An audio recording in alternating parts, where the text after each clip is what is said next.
first thing we're going to do is prep our pans. I like using 3 8x3 loaf pans for this recipe because, as you will see, it has a lot of ingredients. I don't like it to be really big. I like serving like thin, small slices. I think it tastes better. However, you can also do this in 2 regular bread loaf pans, or just in one. You have a large loaf that you can cut into slices. So it's up to you. But as I said, I'm going to do 3 8x3s. As you can see, they're very well buttered. Now I'm just going to lightly flour them. Please don't skip this step. You don't want the bread to stick.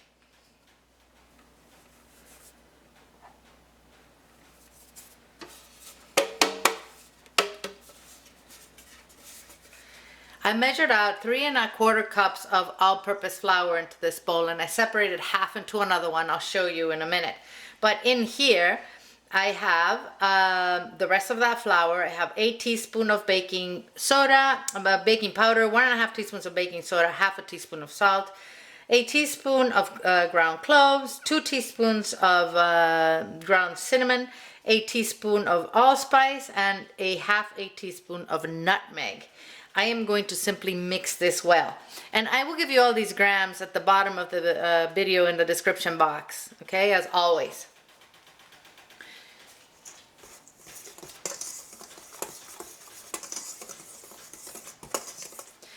In the bowl with the 1/2 cup, I have 1 cup of candied fruits, or fruit cake mixture. I have 1 cup of chopped dates.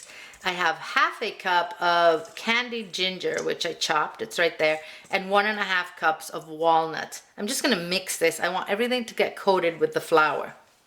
I will put a link at the bottom of this of a video of how to make your own candied ginger if you want. Now, if you can't find dates, you can use raisins. And also you can use cherries if you can't find the ginger. I personally like this mixture. Maraschino cherries, just chop them up, okay? Make sure you take all the liquid out.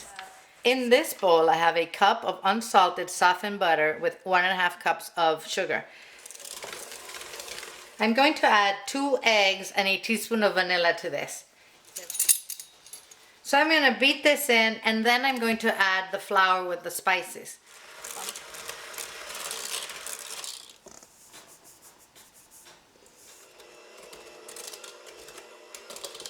Don't worry that this is dry because we're going to add applesauce to it.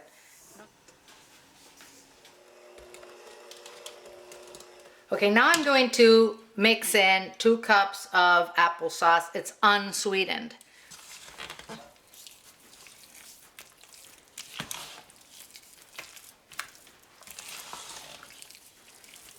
We're also now going to add all those nuts and fruits, and we're going to fold this until it's all mixed very well.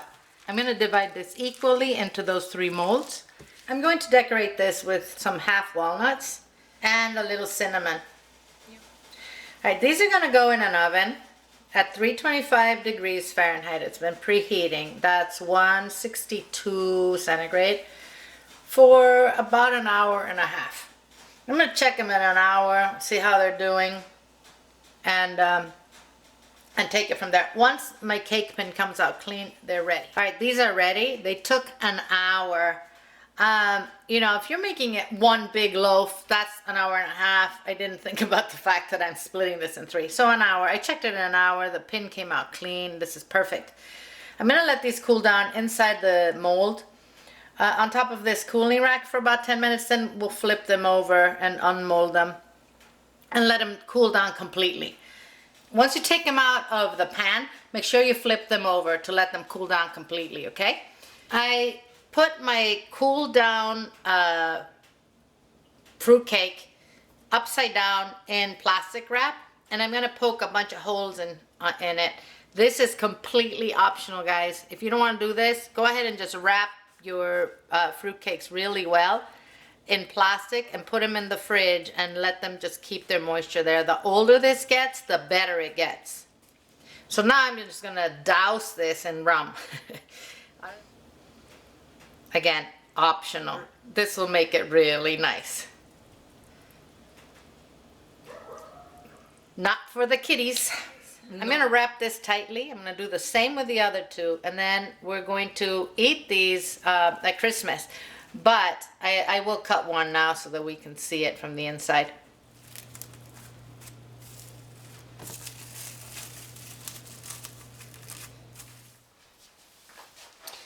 Okay, so here I cut a piece. As you can see, it's nice and moist. It's going to get better, you know, with the days, as the days go by. In fact, this will last you for months in the refrigerator, like 6 months. So if you want to make it ahead of time and just, you know, next year, keep the recipe. It's like fantastic once it's had time to just like get moisture, and moisture with time age. I'm going to add a little tiny bit of rum to mine. Yummy.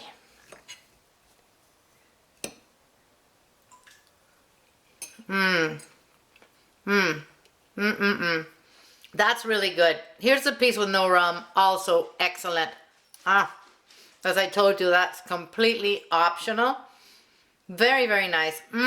It's not super sweet. You know, you don't have a ton of fruits in there. You can feel that, you know, taste that little ginger. This is very nice. Not your typical fruit cake. Hey guys, thanks for watching this video. I hope you liked it. And if you did and you give me a like, that would be awesome. And if you share, great. If you haven't subbed, please sub. I will have another video for you next week. In the meantime, eat well without going broke. I'll see you soon.